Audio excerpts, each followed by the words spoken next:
नमस्कार दोस्तों, recently social media के ऊपर आप इस तरीके की इमेजेस को वायरल होता हुआ देख रहे होंगे, जहां पर आइसलैंड के अंदर वॉल्केनो फटा। उसके बाद इस तरीके से लावा जो है वो चारों तरफ बिखर रहा था।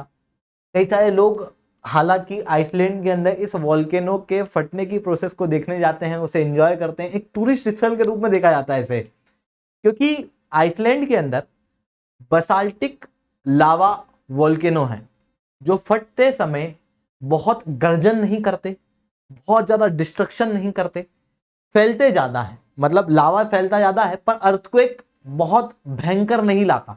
ऐसी कंडीशन में लोग इसे ऑब्जर्व करने भी आते हैं।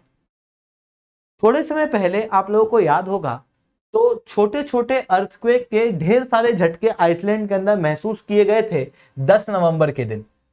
और उस समय पर भी ये आशंकाएं जताई जा रही थी कि वॉल्केनो फटेगा। और लगभग 800 अलग अलग अर्थक्वेक के झटके जो है वो 24 घंटे के अंदर अंदर आइसलैंड में महसूस किए गए थे। उस समय पर भी वॉल्केनो फटे थे और अभी भी लगातार ये वॉल्केनो आइसलैंड के अंदर क्यों फट रहे हैं? वॉल्केनो प्रोन क्यों है आइसलैंड? आइसलैंड में इवन अर्थक्वेक भी क्यों देखने को मिलते हैं? इन सारी चीजों के ऊपर मैं शुभेंद्र सिंह चौहान इस सेशन के अंदर चर्चा करूंगा। बट उसके पहले आप लोग मेरे साथ में एसआरसी 10 टेलीग्राम ग्रुप के ऊपर जुड़ सकते हो। मेरे क्लास की अपडेट, पीपीटी, पीडीएफ सब कुछ आपको यहाँ मिल जाएगी। यूपीएससी सीएससी की तैयारी करना, इंडिया के टॉप एजुकेटर से ऑफलाइन क्लासेस के अंदर पढ़ना है दोस्तों, आप लोगों के पास में बहुत अच्छा मौका है। अनअकैडमी के ऊपर इंडिया के टॉप एजुकेटर अब आप लोगों को ऑफलाइन क्लासेस के अंदर पढ़ा रहे हैं। यानी कि अनअकैडमी अब केवल ऑनलाइन नहीं है बल्कि ऑफलाइन भी आ चुका है, दिल्ली के करोलबाग मुखर्जी नगर के अंदर, प्रयागराज के सिविल लाइंस के अंदर।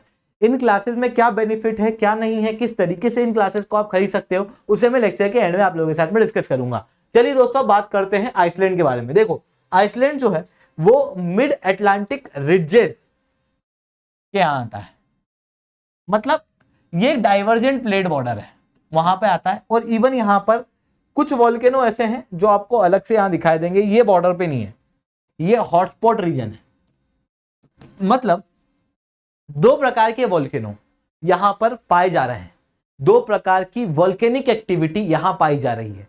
एक तो डाइवर्जेंट प्लेट और दूसरा हॉटस्पॉट। वॉल्केनो क्या होता है? बेसिकली वॉल्केनो धरती के अंदर जो लावा है, धरती के अंदर जो मैग्मा है, जब वो बाहर आए, जिस तरीके से बाहर आता है, जिस प्रोसेस से बाहर आता है, वो वॉल्केनिज्म कहलाता है। और जिस जगह से बाहर आता है उसको हम वॉल्केनो कहते हैं। वॉल्केनो के बनने के दो ही कारण होते हैं, या तो वो प्लेट की बॉर्डर हो या फिर वो हॉटस्पॉट हो। और ये दोनों ही आइसलैंड के अंदर है। अब प्लेट की बॉर्डर होने से क्या असर पड़ता है? देखो, कई सारी जगहों पे इस तरीके की प्लेट की बॉर्डर जो है वो हम लोगों को देखने को मिलेगी। अब धरती के अंदर अगर आप जाओगे, आप खुद महसूस करना इस बात को कि जिस धरती के ऊपर आपने भी पांव रखे हुए हैं, अगर आप उस धरती को अंदर खोदोगे तो अंदर जाते जाते तापमान बढ़ेगा। स्वाभाविक सी बात है, बिल्कुल बढ़ेगा। अंदर जाते जाते जब तापमान बढ़ेगा धरती के अंदर, तो होता क्या है? लेट अस अज्यूम कि ये हमारी धरती है, ठीक है। धरती के अंदर जाएंगे तो तापमान बढ़ेगा, तो एक समय आते आते तो इतना तापमान गर्म हो जाएगा कि पत्थर जो है वो भी पिघल जाए। मतलब पत्थर जो है वो सॉलिड स्टेट में नहीं मिलेगा तापमान के बढ़ने के कारण। इवन अब आप सोचो कि यार ऊपर ये इतनी मोटी धरती की लेयर है जिसके ऊपर हम सब बैठे हैं, ऐसी कंडीशन में वजन भी तो पड़ रहा है, मतलब प्रेशर भी आ रहा है। एक तरफ प्रेशर है, प्रेशर की वजह से क्या हो रहा है? मैग्मा दब रहा है, तापमान की वजह से वो खुल रहा है। ऐसी कंडीशन में क्या होता है? अंदर की साइड सेमी सॉलिड स्टेट के अंदर मैग्मा पाया जाता है।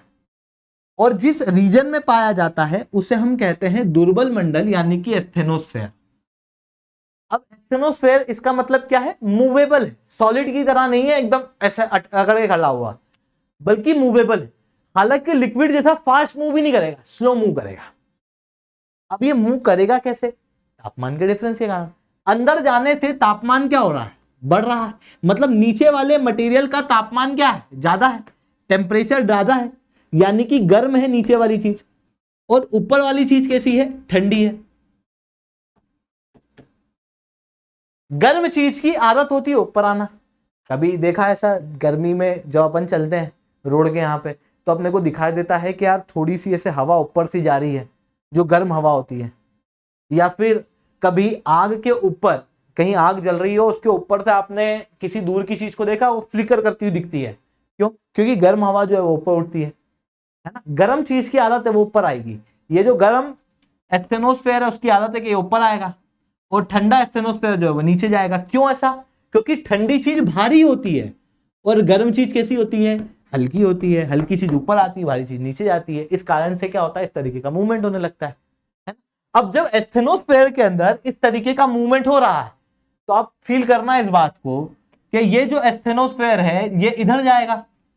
अब आप सोचो कि ये पानी है, पानी के ऊपर मैं नाव रख दूं और पानी अगर इधर बह रहा है तो नाव भी किधर बहेगी? पानी की दिशा में।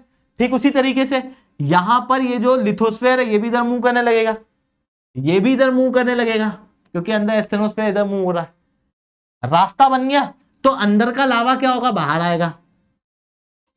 और ये लावा को रास्ता बना हुआ मिला तो ये फटेगा क्या?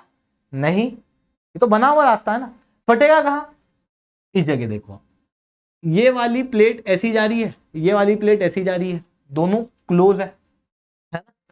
अब क्या होगा कि ये एक प्लेट भारी होगी तो जो भारी प्लेट है वो नीचे जाने लगेगी, वो पिघलेगी, पिघलेगी तो गर्म होगी, गर्म होके यहाँ पर एक्स्ट्रा लावा बनेगा। वो लावा जो है वो उधर रास्ता बनाते हुए ऊपर आएगा, रास्ता बना के आ रहा, तो ऐसी कंडीशन में वो पूरा रोड खोदते हुए आ रहा ना, तो ज्यादा प्रेशर से आएगा, तो यहां पर ज्यादा प्रेशर से लावा निकलेगा। यहाँ पे प्रेशर से निकलेगा क्या? नहीं, डाइवर्जेंट प्लेट के ऊपर जो लावा निकलता है वो प्रेशर से नहीं निकलता है, यानी फैलता हुआ लावा निकलता है। इसको हम लोग साधारण भाषा के अंदर बेसिक लावा कहते हैं, जिसमें सिलिका का कंटेंट कम होता है, मिनरल का कंटेंट ज्यादा होता है। और वही प्रकार के वोल्केनो ज्यादा देखने को मिलते हैं कहाँ? आइसलैंड के अंदर।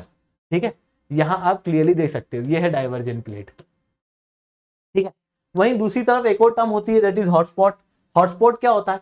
हॉटस्पॉट जैसे यूं क्या हो रहा है, आप समझो कि मान लो ये हमारी प्लेट है और यहां अंदर जो है ये लावा है, तो ये लावा ऐसा नहीं कर रहा है कि ये प्लेट को जला के बाहर आ जा रहा है, उसको रास्ता चाहिए, या तो कन्वर्जेंट प्लेट के यहां रास्ता मिलेगा या डाइवर्जेंट प्लेट के यहां। यानी कि ये लावा इतना गर्म नहीं है कि किसी भी प्लेट को खोद के आ जाए। ऐसा नहीं है कि आपके पांव के नीचे वोल्केनो आएगा, वो वहीं आएगा जहां पर डाइवर्जेंट प्लेट है, जहां पर कन्वर्जेंट प्लेट है। पर आप ध्यान से यहां देखो कि ये प्लेट्स डाइवर्जेंट कन्वर्जेंट है, ये सब प्लेट की बॉर्डर्स हैं। बीच में ये हवाई आइलैंड है, यहां कुछ दिख रहा है क्या आपको? प्लेट की बॉर्डर पर यहां पर आपको दो पीले पीले डॉट दिख रहे होंगे, वो दो वोल्केनो है। कैसे आ गए भाई साहब? वहां कैसे आ गए? वहां तो प्लेट की बॉर्डर भी नहीं है। तो कुछ जगह ऐसी होती है जहां से कोर से लावा बाहर आता है, और कोर बहुत ज्यादा गर्म है, वहां का लावा बहुत ज्यादा गर्म है। जो कोर का लावा इतना गर्म होता है कि वो किसी भी प्लेट को नीचे से जला देता है, अंदर से जला देता है। उसी को हम क्या कहते हैं? हॉटस्पॉट। और वही हॉटस्पॉट कहाँ प्रेजेंट है? आइसलैंड के अंदर। तो आइसलैंड के अंदर एक तो हॉटस्पॉट प्रेजेंट है और दूसरा क्या है? डाइवर्जेंट प्लेट, जिसके कारण से वहां पर इतने सारे वोल्केनो जो है वो फटते हुए दिखा देते हैं। आई होप आप लोगों को ये सारी बातें समझ में आई होंगी। लेक्चर अच्छा लगा तो लाइक करना, लेक्चर बहुत अच्छा लगा तो नीचे SRC10 कमेंट करना। यूपीएससी CSE की तैयारी करना है, इंडिया के टॉप एजुकेटर से ऑफलाइन क्लासेस के अंदर पढ़ना है, तो दोस्तों आप लोगों के पास में बहुत अच्छा मौका है। अनअकैडमी अब ऑफलाइन भी आ चुका है, दिल्ली के करोलबाग मुखर्जी नगर के अंदर और प्रयागराज के सिविल लाइंस के अंदर। आप बिल्कुल से हमारे साथ में जुड़ सकते हो। अब आप कहोगे सर ये कोर्स खरीदना कैसे है और कौन कौन से कोर्सेज अवेलेबल हैं? अगर आप 2025-26 के बच्चे हो तो आपके लिए फाउंडेशनल कोर्सेज अवेलेबल हैं। अगर आप 2024 के बच्चे हो तो आपके लिए कई सारे कैप्सूल कोर्स अवेलेबल हैं और मॉक टेस्ट वगैरह भी अवेलेबल हैं। इसके अलावा आप केवल मेंस की तैयारी करना चाहते हो तो आपके लिए मेंस गाइडेंस प्रोग्राम भी अवेलेबल है। आप बिल्कुल से हमारे साथ में जुड़ सकते हो। दोस्तों आज के लिए इतना ही। That's all from my side. जय हिंद, जय भारत।